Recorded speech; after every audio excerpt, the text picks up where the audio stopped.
오늘 우리에게 주시는 하나님의 말씀은 고린도전서 13장 4절에서 7절까지 말씀입니다. 사랑은 오래 참고 사랑은 온유하며 시기하지 아니하며 사랑은 자랑하지 아니하며 교만하지 아니하며 무례히 행하지 아니하며 자기의 유익을 구하지 아니하며 성내지 아니하며 악한 것을 생각하지 아니하며 불의를 기뻐하지 아니하며 진리와 함께 기뻐하고 모든 것을 참으며 모든 것을 믿으며 모든 것을 바라며 모든 것을 견디느니라. 아멘. 주님의 말씀입니다. 다 자리하시겠습니다.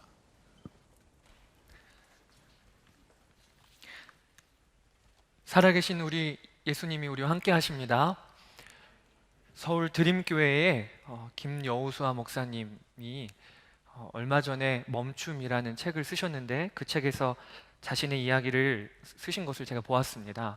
목사님이 1.5세대로 미국에서 공부하시고 그리고 그곳에서 사역하시다가 이제 한국에 들어오셔서 여기서 목회를 하고 계신데, 한 번은 그 사역자들이 회의로 모여서 회의를 하게 되는데 선배 목사님께서 이 김여우수아 목사님에게 김여우수아 목사 커피 좀 가져오세요 라고 요청하였다고 합니다. 목사님이 너무 당황하셨대요. 왜냐하면 그 전까지는 한 번도 커피 좀 갖다 달라는 요청을 받아본 적이 없었기 때문에 그렇다고 합니다. 얼굴이 매우 붉어지고 그리고 화끈해지고, 그것을 본 다른 젊은 사역자들이 벌떡 일어나서 대신 갔다 온 일이 있었답니다.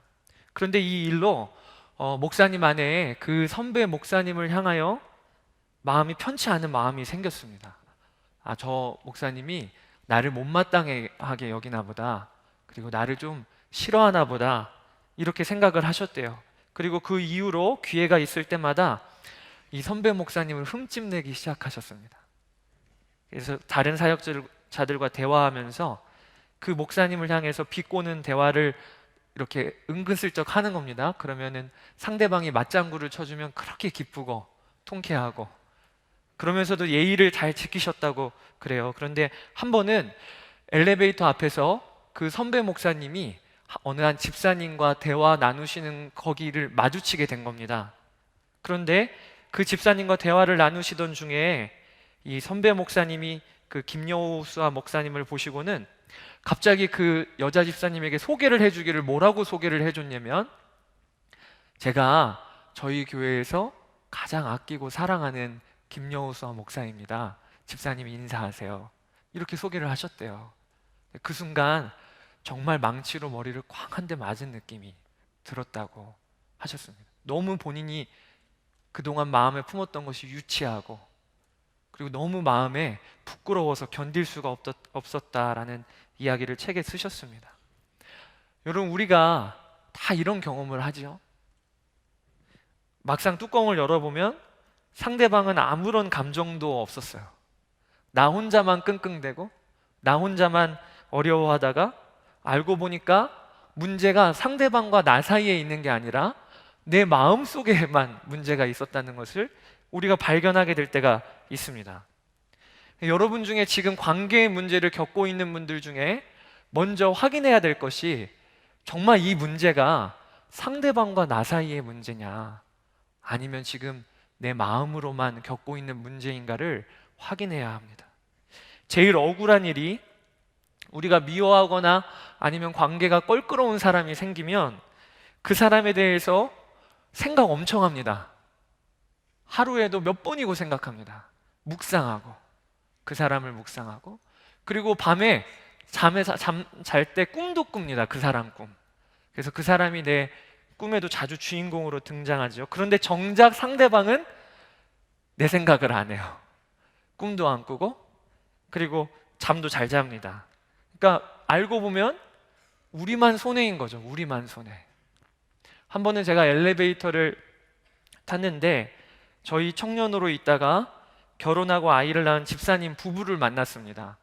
너무 반가워서 아이를 이렇게 안고 있는데 반가우니까 인사하고, 그리고 무슨 얘기 제가 하겠어요. 아이가 너무 예쁘다 이렇게 칭찬을 해줘야죠.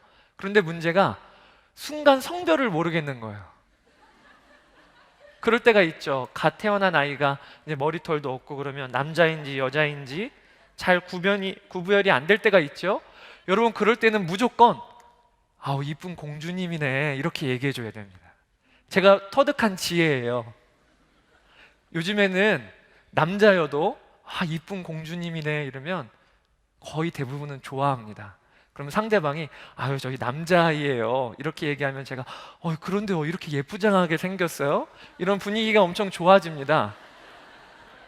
그런데 제가 그때 집사님 아기에게 아빠 닮아 잘생겼네 이렇게 얘기했어요. 아빠 닮아 잘생겼네. 그날 아이가 입은 분홍색 옷을 제가 차마 못 봤어요. 그런데 이것 때문에 시험 든 거예요. 어떻게 목사님이 아들인데 아빠 닮아 딸인데 아빠 닮아 잘생겼다고 할 수가 있어. 심지어 분홍색까지 옷까지 입혀왔는데. 나중에 친하니까 얘기를 해주더라고요. 목사님 우리에게 관심이 없었다. 그 다음에 목사님이 우리에 대하여 정말 생각이 없으셨다. 이렇게 얘기를 해줘서 풀리긴 했지만 그러잖아도 남자 이런 얘기 들으니까 스트레스를 받았던 것이죠. 여러분, 우리가 들어보면 정말 뭐 그런 것 같다가 이렇게 상처를 받고 오해하고 하나 하는데 우리가 그러잖아요. 우리가 자매들에게 요즘 건강해 보인다. 여러분, 형제들은 정말 몰라요.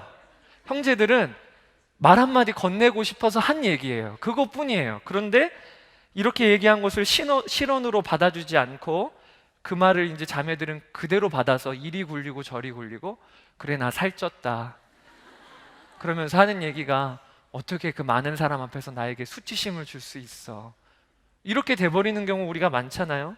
그러니까 정말 문제는요, 상처를 주는 사람이 문제가 아니고 내가 너무 상처를 잘 받는 것일 수가 있어요. 여러분들이 그걸 한번 점검해 봐야 합니다. 나는 관계에 있어서 막상 뚜껑을 열어보면 내 마음이 문제가인 경우, 너무 여린 거예요. 마음이 비틀어져 있고, 그래서 상대방이 하는 말 한마디를 그냥 그대로 못 받아주고 표정 하나 그대로 못 받아주는 경우가 우리에게 있습니다. 십자가의 복음이 그런데 이 문제를요 풀어주는 은혜입니다. 넉넉하게 다른 이들을 받아줄 수 있는 마음이 복음으로 인하여 우리 안에서 일어나는 것이죠. 왜 그러냐면 하나님이 우리를 있는 모습 그대로 받으신 거잖아요. 나의 모습 있는 그대로를 하나님이 받으신 거잖아요. 그러니 우리가 내 모습 그대로 받으신 하나님의 은혜를 정말 누리게 되면 나에게 상처 주고 또 나에게 어떤 험한 말을 하더라도 우리가 넉넉히 받아줄 수가 있습니다. 이것을 여러분과 지난주에 나누었죠. 그런데 오늘은 여러분과 나눌 말씀이 관계의 문제에 있어서 우리가 실제로 부당한 대우를 받는 경우에 대하여 여러분과 좀 나누었으면 좋겠습니다. 우리가 겪는 모든 관계가 마음만의 문제는 아니죠. 우리가 살다 보면 정말 이유 없이 나를 미워하는 사람 있습니다. 생긴 게 마음에 안 들어요. 정말 있습니다. 누가 봐도 관계를 허물고 심한 말과 행동을 하고 상처 주고 그리고 드러내놓고 나를 미워하는 사람이 우리가 살다 보면 있습니다. 그게 우리를 너무 당황스럽게 하는 거예요. 어느 한 자매가 참 신실한 자매였는데 점점 더 교회 생활을 등한시하고 그 다음에 요즘에 맥이 없어요. 그래서 한번 신방에서 만나봤더니 그 자매가 하는 이야기가 경찰서에서 경찰관으로 근무를 하는데 제일 처음 배정받은 곳이 여자 기동 타격대에 배정을 받은 것입니다. 그러니까 들어가 보니까 군기가 센 거예요. 군대처럼. 그러니까 매일 근무하는 여건이 삭막하고 그리고 서로를 잘 챙겨주지 않고. 근데 어느 날 이 자매가 당직을 서고 이렇게 집에 돌아왔는데 집에 돌아와서 이렇게 자리에 누워보니까 너무 허전한 마음이 들더래요. 당직 밤새도록 한잠 안 자고 집에 들어와서 누워보니까 내가 쓸쓸하다, 외롭다 이런 마음이 들었는데 그때 이 자매가 참 귀한 생각을 해요. 어떤 생각을 하냐면 맞아, 우리 동료들도 당직 쓰고 집에 들어가서 잠자리에 누울 때 이러한 외로움이 있겠지라고 생각을 해서 결심을 한 것이, 내가 아침 출근할 때마다 그날의 당직 사관들에게 간식을 이렇게 섬기기로 마음을 결정했어요. 그래서 그 다음 날부터 샌드위치 하나, 주스 하나, 그리고 경찰이지만 예쁜 손편지를 써서 당직 사관에게 갖다가 주기를 시작했습니다. 여러분, 어떻게 됐을까요? 분위기가 바뀌었겠죠? 그 자매의 그 귀한 섬김을 통해서 당직 사관들의 마음이 이제 부드러워지고 열리고, 야, 너 그래, 너가 참 보배다, 보석이다, 이러면서 분위기가 좀 바뀌었겠죠? 모든 사람이 다 얘기하기를, 뭐 이런 쓸데없는 짓을 해? 이렇게 얘기를 한 거예요. 갖다 드릴 때마다, 그러니까 그만큼 그런 분위기가 아니었던 거죠. 받아줄 마음이 아니었던 거죠. 그래서 이 자매가 정말로 귀한 순종을 하긴 했는데 꺾이고 말았어요. 그리고 나서는 내가 하나님의 말씀에 순종하고 마음에 순종했음에도 불구하고 결과가 이런 건가? 믿음의 좌절을 겪고 있었어요. 여러분, 우리가 만나는 세상이 그런 경우가 많습니다.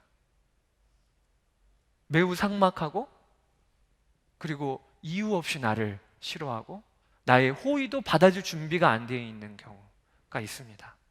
지난주에도 한 자매를 만나서 상담을 했는데, 그 자매가 당한 문제가 나에게 어려움을 주고 있는 상대방이 정말 바뀌지가 않는 겁니다.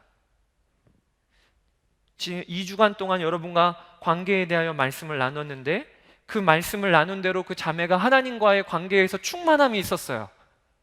그리고 그 상대방에 대하여 수도 없이 화해의 손길도 내밀었습니다. 그런데 상대방은 꿈쩍도 안 하는 거예요.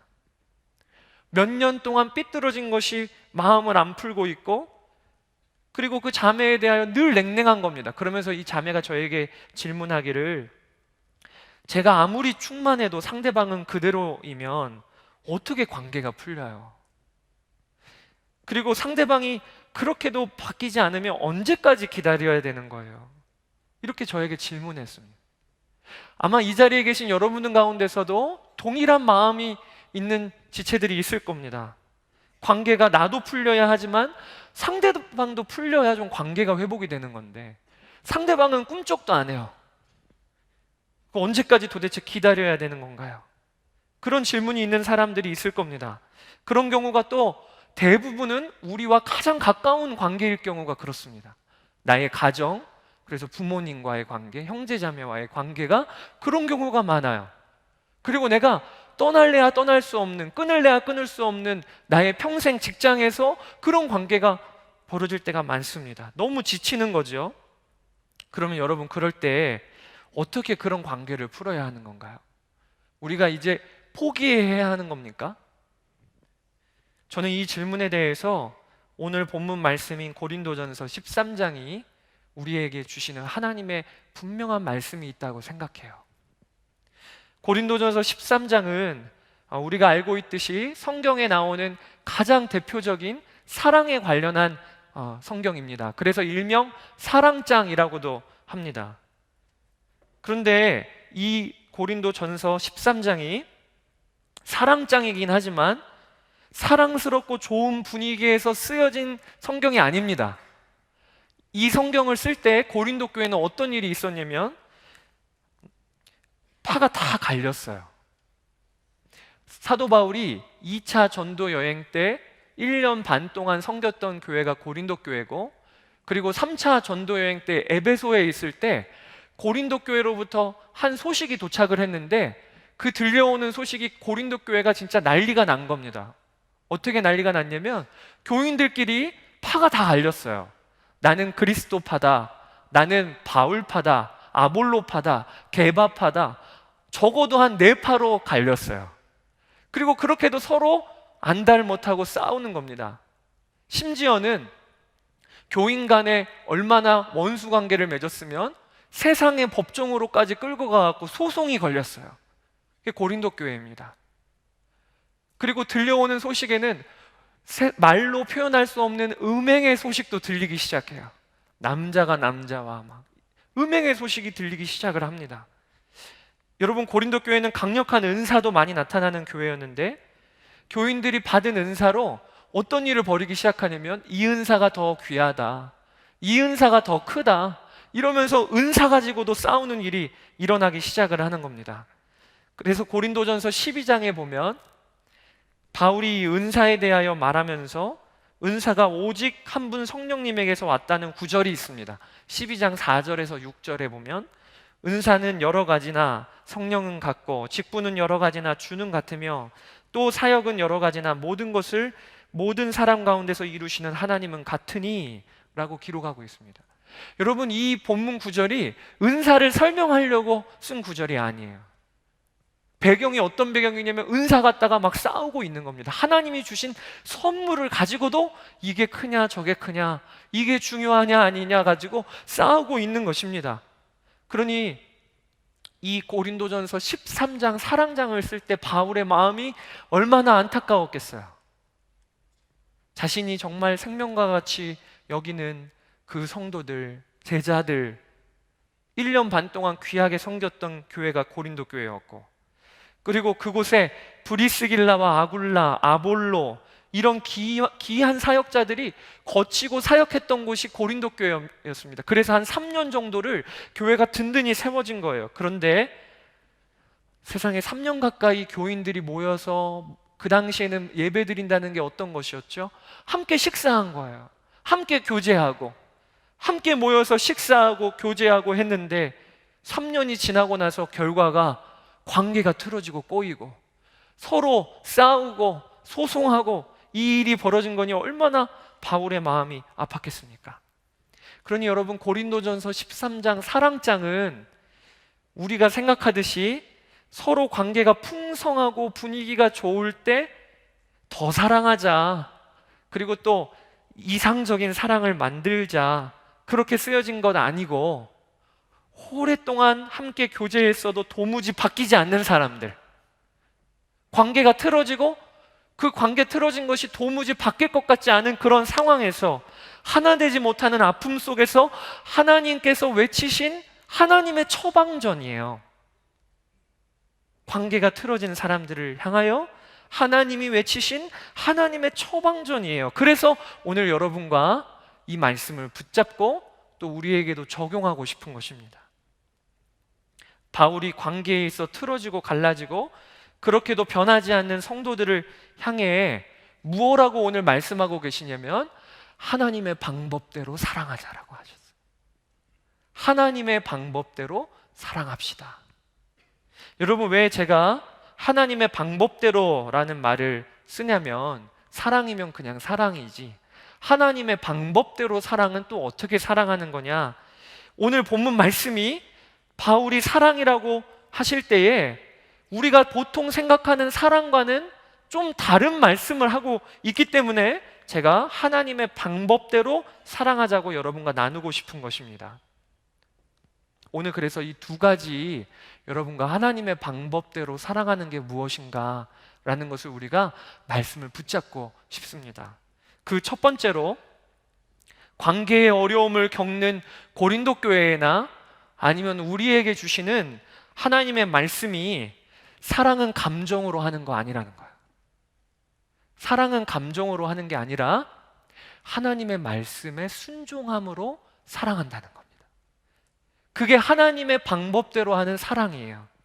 오늘 본문 4절에서 7절에 보면 이 짧은 네 구절에 하나님이 사랑에 대해서 무려 15가지의 모습으로 사랑을 말씀하고 계십니다. 그래서 사랑은 오래 참고부터 시작해서 사랑은 모든 것을 견디느니라 라까지 15가지의 말씀을 하고 계신데, 이 중에 8개는 뭐뭐하지 않는 것이 사랑이다 라는 부정형으로 쓰여 있고, 이 중에 7개는 뭐뭐하는 것이 사랑이다 라는 긍정형으로 표현이 되고 있어요. 그런데 우리가 이 본문에서 주목해 봐야 할 것이, 바울이 사랑에 대하여 기록하면서 그 어떤 한 구절도 감정에 따라 움직이는 게 사랑이라고 표현한 기록이 없다는 거예요.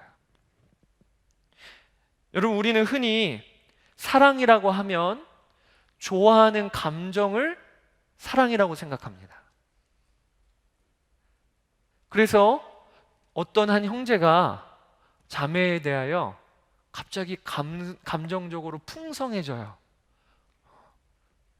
보지 않을 때는 막 보고 싶고 마음이, 그리고 볼 때에는 너무 기뻐요. 그러면 이게 감정의 변화인 거잖아요. 그럼 우리는 보통 이 좋아하는 감정이 생기는 것을 사랑이라고 생각을 합니다. 그런데 오늘 본문에 사랑에 대한 정의들을 하나님께서 내리실 때, 오늘 본문은 하나님이 감정을 적으로 사랑을 표현하시지 아니하고 오히려 자기의 감정을 절제하고 통제하는 것이 사랑이라고 표현하고 계세요. 특히 부정형으로 표현된 내용은 더 그렇습니다. 4절에 시기하지 않는 것, 자랑하지 않는 것, 교만하지 않는 것. 5절에 무례히 행치 않는 것, 유익을 구하지 않는 것, 성내지 않는 것, 악한 것 생각하지 않는 것.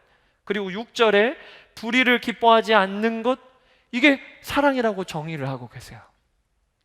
여러분, 시기하고 분내고 자랑하고 교만하고 무례하고 이 모든 것이 여러분 언제 생겨나는 것이죠? 우리가 사람과 관계하다 보면 이러한 마음, 감정들이 스물스물 올라오잖아요. 특히 나하고 관계가 껄끄럽고 오랫동안 잘 풀리지 않는 사람들 앞에 서면 어떤 마음이 드나요? 마음에 답답하고 교만하고 분나고, 그리고 무례한 마음이 들고 성내는 마음이 들고, 이것이 우리가 관계가 틀어진 사람 마주 대하고 있으면 더 그런 마음이 들지 않습니까? 그런데 하나님의 말씀에는 그 감정을 감정대로 휘둘리지 않는 게 사랑이라고 하는 거예요. 고린도 교회 안에 파가 갈리고 서로 헐뜯고 나눠지고, 그래서 만나면은 시기하고 비방하고, 이런 상황에서 하나님은 감정대로 반응하지 말라고 하는 것입니다. 그리고 그것이 사랑이라고 정의하고 계세요. 여러분, 이 말은 무슨 이야기이죠? 하나님이 성경에서 말씀해 주시는 사랑은요, 감정대로 하는 게 아니라 감정대로 하지 말라고 말씀하시는 하나님의 말씀에 순종함으로 사랑하는 거예요. 화란에 코리 텐붐이라는 여사가 주는 나의 피난처라는 책을 냈지요. 여러분들도 다 아실 겁니다. 이 코리 여사가 유대인들을 숨겨준 죄로 독일군에게 잡혀가서 정말 처참하게 감옥 생활을 합니다. 수용소 생활을 해요. 그곳에서 여자로서는 차마 입에 담을 수 없는 끔찍한 아픔을 겪습니다. 모진 고문당하고 같이 투옥되었던 자신의 언니는 그 코리 여사가 보는 눈앞에서 비참하게 죽습니다. 그런데 전후에 전쟁이 끝나고 자기 다시 고향 땅으로 이제 돌아갔을 때 하나님께서 이 코리에게 엄청난 명령을 하세요. 그게 뭐냐면 독일인을 사랑해라. 그리고 독일에 가서 용서의 복음을 선포하고 그 독일인에게 하나님이 당신들을 사랑하신다고 전해라 라는 말씀을 주세요. 너무 감당이 안 되는 이야기죠. 그런데 이 코리 여사가 그 말씀에 순종합니다. 그래서 전후에 독일로 가서 집회를 열어요. 교회마다 다니면서 하나님의 용서를 선포하고, 그리고 하나님이 사랑하신다는 메시지를 전하게 됩니다. 매번 집회 때마다 수많은 사람들이 인산인해를 이루어서 사람들이 몰려들었어요. 그리고 자신들의 죄를 회개하고, 그리고 설교의 말씀에 감동을 받고, 끝나고 나면 이 코리 여사와 한 줄로 서서 다 포옹을 하고 서로 용서를 선포하고. 그런데 어느 날 이 코리 여사가 말씀을 전하고 이제 사람들이 다 한 줄로 서서 이렇게 인사를 하고 있는데, 저쪽에서 그 코리 여사의 눈에 딱 스쳐도 낯익은 사람이 딱 등장을 했는데, 그 사람이 누구냐면 자기가 수용소에 있을 때 자기에게 고문을 가했던 사람, 병사가 거기 서 있는 거예요. 자기의 언니가 그 병사로 인하여 발가벗기고 비참하게 죽었어요. 너무 깜짝 놀랐습니다. 인사를 이제 한 명 한 명 하는데 저쪽에서 다가오는 그 병사를 보고 도저히 감정에 막 주체할 수 없는 마음이 들어 올라왔습니다. 그러면서 코리 여사가 하나님께 뭐라고 이야기했냐면, 하나님, 저 사람만큼은 제가 용서할 수 없어요. 저 사람만큼은 제가 받아들일 수가 없습니다. 피가 막 거꾸로 용솟음 치고 그리고 막 심장이 뛰고 주체할 수 없는데 그때 하나님께서 그에게 하신 말씀이 용서해라 라고 하셨어요. 그러니까 이제 하나님과 계속적으로 싸움이 벌어지는 거죠. 마음으로. 하나님, 할 수 없습니다. 아니다, 용서해라. 할 수 없습니다. 용서해라. 이러면서 이제 한 사람 한 사람 다가오는 거예요. 근데 이제 그 사람 차례가 거의 다가왔습니다. 그때 하나님께서 매우 강력하게 이 코리 여사에게 했던 말씀이, 나는 너에게 용서할 마음이 있는가 아닌가 묻는 것 아니다. 용서해라. 이건 내 명령이다 라고 하셨어요. 내 명령이다. 그때 코리 여사가 쓰기를, 용서할 수 있는 마음 그리고 용서할 수 있는 기분, 저에게는 전혀 아니었음에도 불구하고 더 이상 제가 피해갈 수가 없었습니다. 이렇게 썼어요. 그리고 그가 그에게 마음은 아니고 기분은 아니지만 용서를 선포합니다. 제가 당신을 용서합니다. 하나님이 당신을 사랑하십니다. 그런데 이때에 코리 여사가 쓰기를, 그가 여태까지 느꼈던 그 어떨 때보다도 하나님의 임재를 강력하게 경험했다고 그의 책에 기록하고 있어요. 용서의 능력과 함께 너무나도 깊은 평화 그리고 놀라운 하나님의 임재를 그가 경험했습니다 라고 기록하고 있습니다. 여러분, 용서 감정으로 하는 것 아닙니다. 우리가 하나님의 말씀에 순종함으로 용서하는 거죠. 사랑 마찬가지입니다. 성경에서 말하는 이 고린도전서 13장의 사랑은 감정으로 하는 것 아니고 하나님의 말씀에 순종함으로 하는 것입니다. 오늘 설교의 제목이 좋아하지 않는 사람 사랑하기입니다. 그런데 이 제목이 우리에게는 참 부대끼는 제목이에요. 좋아하지 않는 사람 이해하기, 좋아하지 않는 사람 용납하기, 이 정도면 우리가 어느 정도 받아들일 만하죠. 그 정도는 우리가 할 수 있는 것 아니겠어요? 그런데 좋아하지 않는 사람 사랑하기, 여러분, 이 제목 들으면 뭔가 앞뒤가 안 맞죠? 내가 좋아하는 감정도 없는데 어떻게 그 사람을 사랑하나요? 이거는 도저히 불가능한 일 아닙니까? 여러분, 우리가 사랑을 감정으로 하는 것이라고 생각하면 좋아하지 않는 사람 사랑하는 것 불가능한 일이에요. 그런데 말씀과 같이 사랑을 하나님의 말씀에 순종함으로 하는 것이라고 여기면 좋아하지 않는 사람 사랑할 수가 있습니다. 우리가 감정으로 반응하지 않고 말씀에 순종함으로 반응하는 거예요. 물에 이행치 않는 거예요. 내가 저 사람에 대하여 비록 마음은 껄끄럽고 심지어는 좀 만나기도 싫어요. 그런데 오늘 말씀에 순종해서 내가 물에 이행치 않는 거예요. 그 사람에게. 그리고 내가 그 사람에 대하여 성내지 않는 거예요. 이렇게 순종할 때에 여러분, 관계의 문제는 거기에서 풀어지는 겁니다. 저는 저희 아내와 이제 교제한 것부터 시작을 해서 이제 결혼한 거 다 이렇게 합해 보니까 금년이 이제 10년째예요. 금년이 10년입니다. 그런데 이 10년 동안 솔직하게 이야기하면 감정적으로 감정이 이렇게 일어나서 사랑한 기간은 오래지 않습니다. 우리 아내도 오해 안 하니까 여러분도 오해하지 마세요. 여러분, 부부 사이에도요, 감정으로 사랑하는 것, 그 기한이 오래지 않습니다. 감정의 메마른 자리가 곧 찾아와요. 여러분들도 연애해보면 알죠? 남자친구, 여자친구 처음 만났을 때에는 다 슈퍼맨이 되잖아요.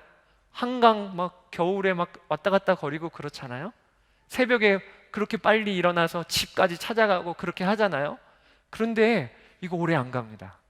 감정에 메마른 그 시기가 우리에게 곧 찾아와요. 저희 아내하고도 그랬어요. 그런데 제가 그때마다 그 감정으로 사랑했다고 하면요, 저는 지금 이 자리에 아마 못 섰을 겁니다. 벌써 도장 찍었을 거예요. 오해하지 마세요. 그렇다고 크게 그렇게 싸운 건 아닙니다. 그런데 여러분, 저도 그렇고 저희 아내도 그렇고 그렇게 감정의 메마른 자리를 지날 때에 신실하게 했던 게 있어요. 그게 뭐냐면 순종했던 겁니다. 말씀에, 하나님의 말씀에 남편은 아내를 사랑하라. 남편을 아내를 사랑하라는 말씀이 무슨 말이죠? 아내의 허물이 내 거라고 여기는 거예요. 그리고 하나님 말씀에 아내는 남편에게 순종해라. 저도 그렇고 아내도 그렇고 메마른 자리를 통과할 때 한 가지 한 것이 있다면 이 말씀을 순종했어요. 근데 여러분, 그렇게 하고 났더니 10년이 지난 지금은요, 이전에 처음 만났을 때 사랑한다라고 하는 그 감정보다 비교할 수 없는 풍부함이 있어요. 다 여러분들도 그렇게 될 겁니다. 제가 결혼 초반에는 저희 아내에게도 그렇고 사람들에게도 나는 예수님 한 분이면 충분합니다, 이렇게 고백을 했습니다. 그러면 그때마다 저희 아내가 되게 서운해했어요. 남편은 예수님 한 분이면 충분하면 그럼 나는 뭐야? 이러면서 혼자서도 잘 살겠네, 가족도 필요 없겠네. 근데 저도 그냥 그렇게 고백을 하는 거죠. 예수님 한 분이면 충분해. 그런데 지금은요, 예수님 한 분이면 충분해, 나는 충분해 라고 하는 그 충분하다라고 할 때 나는 충분해가 아니고요, 나와 아내는 충분해, 이렇게 돼버렸어요. 성경 말씀에 남녀가 부모를 떠나서 한 몸을 이룬다고 했는데 이제는요, 내가 예수님 한 분이면 나는 충분합니다라고 할 때 나 혼자만의 충분함이 아니에요. 이미 저희 아내와 한 몸됨을 요즘엔 느껴요. 여러분, 우리가 감정의 메마른 자리를 통과하게 됩니다. 그런데 그때 우리가 해야 될 게 뭐냐? 하나님의 말씀을 순종함으로 그 시간을 통과하는 거예요. 그러면 하나님께서 반드시 우리의 감정도 풍부하게 해주십니다. 우리에게도 가족 간에 아니면 오랜 직장 동료 간에 감정적으로 메마른 시기가 다가와요. 여러분들도 그 시기를 겪고 있는 분들이 계실 거예요. 보면 전혀 마음에 이제는 좋지도 않고, 그리고 짜증만 나고, 그런 감정의 메마른 시기가 여러분 가운데 올 겁니다. 그때 하나님의 말씀에 여러분들이 순종함으로 그 메마른 자리를 통과하는 거예요. 부모님에게 대하여 마음은 별로, 부모님에 대하여 막 지금 불만이 많고, 그리고 부모님에 대하여 마음이 부글부글 끓는 게 많고, 원망함이 있고, 감정은 그래요. 그런데 우리가 그 메마른 자리를 통과하는 방법은 뭐냐? 너의 부모를 순종하라, 너의 부모를 공경하라 라는 이 말씀을 감정에 휘둘리지 말고 내가 붙잡고 통과하는 겁니다. 여러분, 그러면 반드시 하나님께서 부모님과의 관계에서 감정도 하나님께서 단비와 같이 부어주실 때가 우리에게 찾아옵니다. 우리가 그거를 그렇게 통과하는 거예요. 이게 오늘 고린도전서 13장에 나오는 하나님의 방법대로 사랑하는 한 가지 방법이에요. 그리고 두 번째 방법이 있습니다. 그 방법은 관계의 어려움을 겪는 우리에게 하나님이 오늘 말씀을 통해 뭐라고 말씀하시냐면 사랑은 오래 참음으로 사랑하는 것이라 라고 말씀하고 계세요. 오늘 7절 말씀에, 마지막 말씀에 뭐라고 기록하고 있냐면 사랑은 모든 것을 참으며 모든 것을 믿으며 모든 것을 바라며 모든 것을 견디느니라 라고 기록하고 있습니다. 그리고 맨 앞절 4절 말씀에 사랑에 대하여 시작할 때 뭐라고 시작하고 계시냐면 사랑은 오래 참고 라고 시작을 하고 계십니다. 그러니까 우리가 개역개정 성경으로 보면 시작하는 4절도 그렇고 끝나는 7절도 그렇고 뭘로 시작해서 뭘로 끝나죠? 오래 참음으로 시작해서 그리고 마지막에 모든 것을 견디느니라, 이렇게 끝나는 거예요. 그러니까 성경에 나오는 가장 유명한 사랑장에 사랑을 정의하시기를 그 시작도 오래 참음이고 마지막도 오래 참음이라고 우리에게 말씀해주고 계시는 거예요. 여러분, 사랑은요, 하나님의 방법대로 하는 사랑은 오래 참는 겁니다. 물론 7절에 모든 것을 참으며 라고 하는 그 참는다는 말은요, 헬라어 성경으로 말하면 스테고라는 말입니다. 이 말은 무슨 얘기냐면 덮는다는 말이에요. 덮어준다 라는 말입니다. 그리고 마지막에 나오는 모든 것을 견디느니라, 이것은 휘포메노라는 말인데 이것은 기다린다라는 뜻입니다. 그러니까 약간은 개역개정 성경으로 보면 똑같은 말이지만 그러나 의미는 좀 다르지요. 오래 참고 덮어주고 기다려주고. 그런데 이어보면 똑같은 말이에요. 오래 참음으로 시작이 되니까 다른 이도 덮어줄 수 있는 것이고, 오래 참음으로 시작이 되니까 기다려줄 수도 있는 거죠.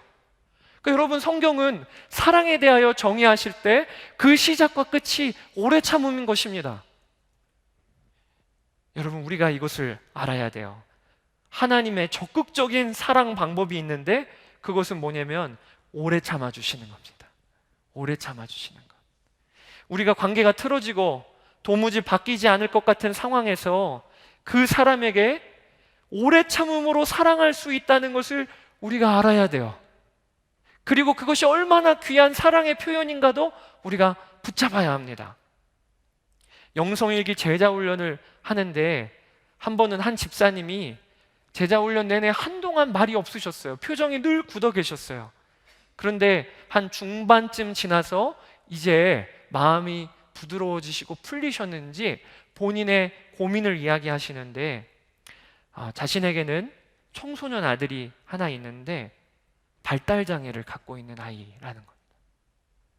그래서 틈만 나면 지하철로 가서 지하철 타고 다녀요. 누구 한 명하고도 대화 나누지 못하고 학교 못 다닙니다. 그 겉으로 보기에는 전혀 그런 분 같지 않았는데, 근데 오랜 마음에 짐이 있으셨던 거죠. 그런데 그렇게 이야기하시면서 한 번은 이런 얘기를 하시는데, 어렸을 때부터 지금까지 청소년까지 이 아이를 돌보는데 요즘에는 지침이 온다는 거예요. 이제 아이가 제법 덩치도 커지고 몸집도 커지고 이제는 어머니로서 이렇게 아이를 예전처럼 통제하기도 어려워요. 그러다 보니까 지침이 오는데 요즘에 너무나도 마음을 짓누르는 것은 아들이 내 마음에 은근히 짐처럼 여겨진다는 겁니다. 늘 그런 것은 아닌데 이 아이가 없었으면, 이 아이가 없었다면 내 인생은 달라졌을 텐데, 이런 마음이 가끔씩 문득문득 든다는 거예요. 그런데 이것이 이 집사님을 너무나도 마음 아프게 하는 것입니다. 그러면서 저하고 이야기하면서 이 고백을 누구에게도 말 못했는데 이 말씀을 하시면서 막 눈물을 뚝뚝 흘리시면서 하는 말이, 제가 정말로 사랑이 없는 어미입니다 하면서 그렇게 우셔요. 제가 정말로 사랑이 없는 어미입니다 하면서 그렇게 우세요. 여러분, 제가 그 이야기를 들으면서 어떻게 위로해 드릴 수가 있겠어요? 동일한 상황도 아닌데요. 근데 그때 하나님이 주신 말씀이 이 오래 참음의 사랑에 대하여 저에게 말씀해 주셨어요. 그 어머니는 지금 제대로 사랑하고 있는 것이다 하셨어요.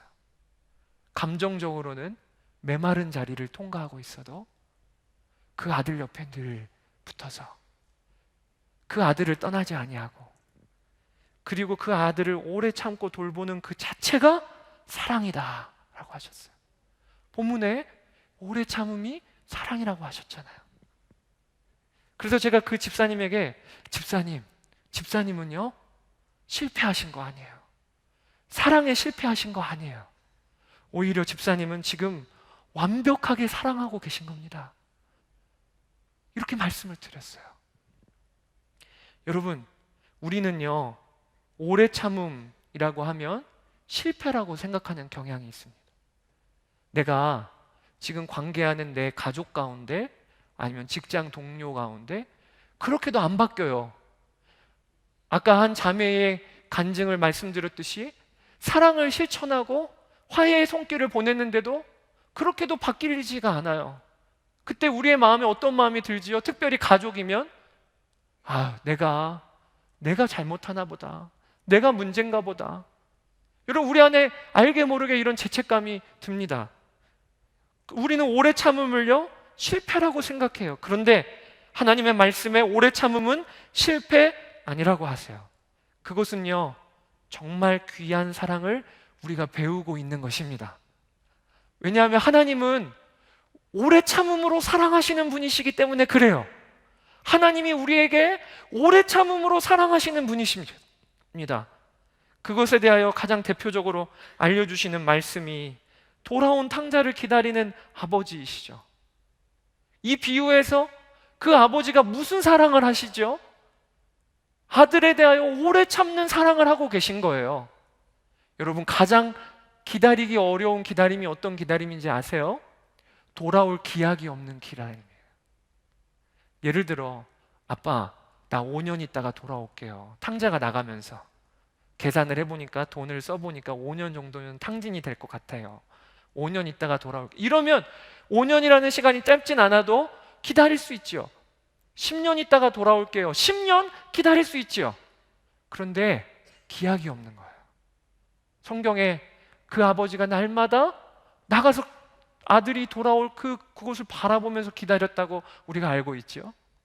여러분, 이 말씀이 무슨 말씀이에요? 하나님이요, 우리를 향하여 기약 없는 기다림으로 사랑하고 계시다는 거예요. 오래 참음으로 우리를 사랑하고 계시다는 거예요. 여러분, 그 기다림 때문에 우리가 생명 얻은 것 아닌가요? 그 기다림 때문에 오늘도 우리가 예배의 자리에 나와서 예배드리고 있는 것 아닌가요? 여러분, 하나님은 오래 참음으로 사랑하고 계세요.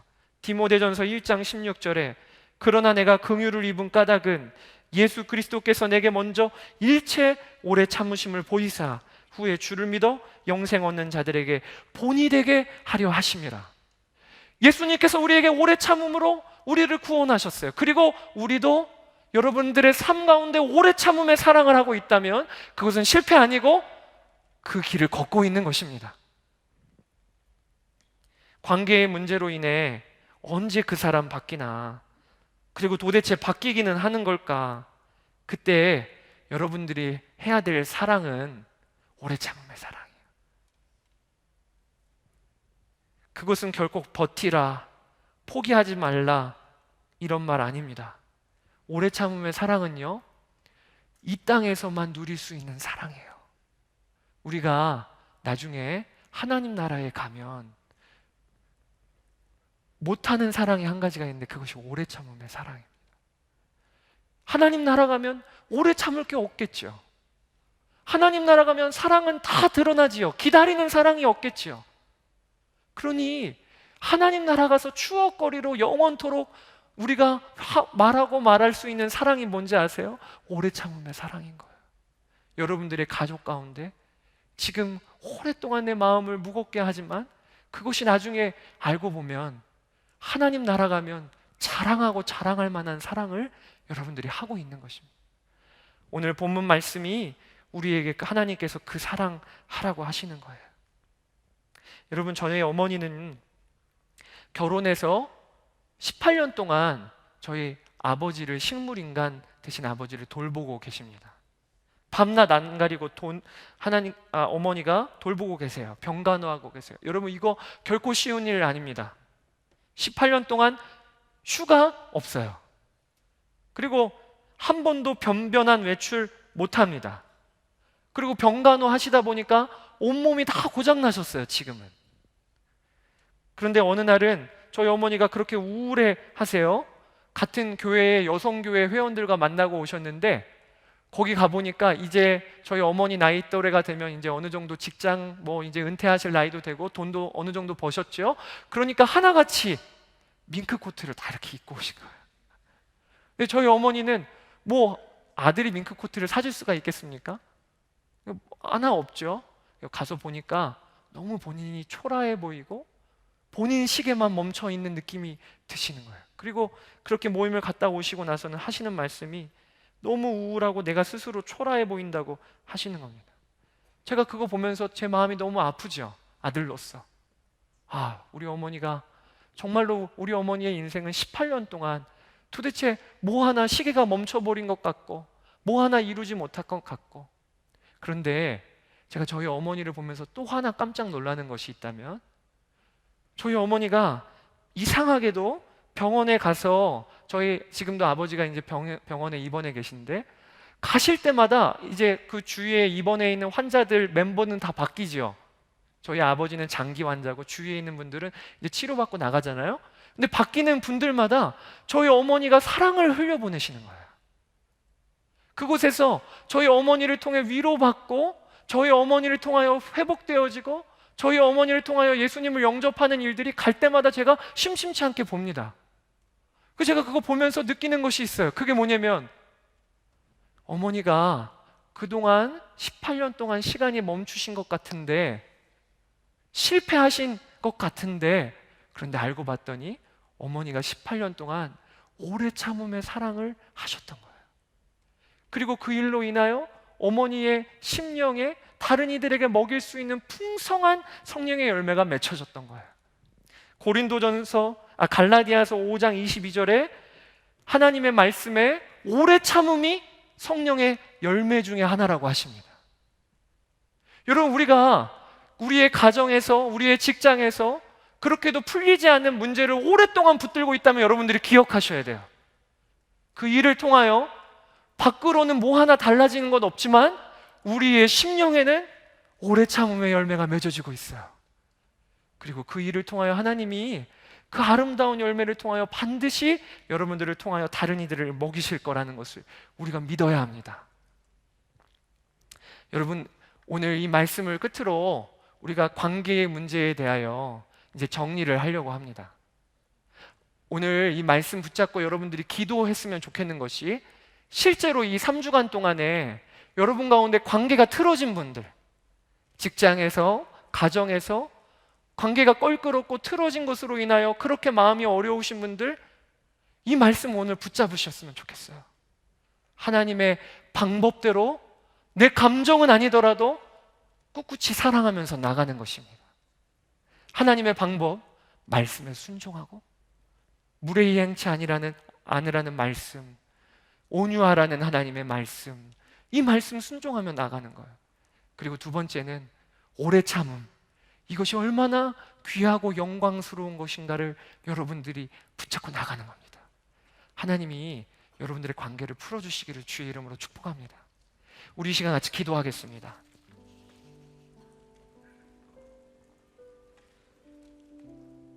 이 시간 기도할 때에 오늘 고린도전서 13장 4절에서 7절 말씀, 사랑은 오래 참고부터 시작하여 모든 것을 견딘다는 이 말씀이 하나님이 먼저 우리에게 하신 사랑을 말씀하시는 거예요.